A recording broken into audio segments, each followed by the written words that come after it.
পরীক্ষা পাশের স্বীকৃতি চাইতে শিক্ষা ভবনের ৬০ ছাত্র। অভিযোগ, পরীক্ষা পাশ করার পরেও প্রার্থীদের হাতে দেওয়া হচ্ছে না শংসাপত্র।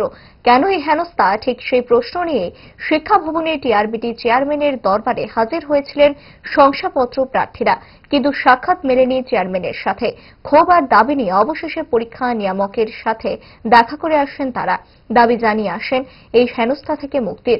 জানা গেছে, ২০২৪ সালে অনুষ্ঠিতব্য টিআরবিটি পরিচালিত টেট 1, টেট 2 সহ ডিএলএড কোর্সে ৬০ জন শিক্ষার্থী উত্তীর্ণ হয়েছিলেন। ফলাফল ঘোষণা করা হলেও পরীক্ষার্থীদের হাতে দেওয়া হয়নি শংসাপত্র। পরীক্ষা নিয়ামকের সাথে সাক্ষাৎ পর্ব সেরে সংবাদ মাধ্যমের সামনে ক্ষুব্ধ প্রার্থীরা কি জানিয়েছেন, দেখুন। নমস্কার, আমরা আজকে টিআরবিটিতে এসেছি। আমরা গত 2024-এর টেট পরীক্ষা আমরা পাশ করেছি। আমরা এখানে টেট 1 আর টেট 2 ক্যান্ডিডেটরা আছি। জুলাই মাসে আমাদের ভেরিফিকেশন হয়েছিল। সেই ভেরিফিকেশন আমরা আমাদের সব ডকুমেন্ট জমা দিই। তখনও তাদের এরকম কোনো মন্তব্য ছিল না যে আমরা ওই প্রসেসে নেই। কিন্তু আজকে যখন এখানে আসলাম, মানে গত শনিবার দিন আমাদের মেরিট লিস্ট বের হয়। এই মেরিট লিস্ট আমাদের নাম নেই। আমরা হতবাক হয়ে গেলাম, কেন আমাদের নাম নেই।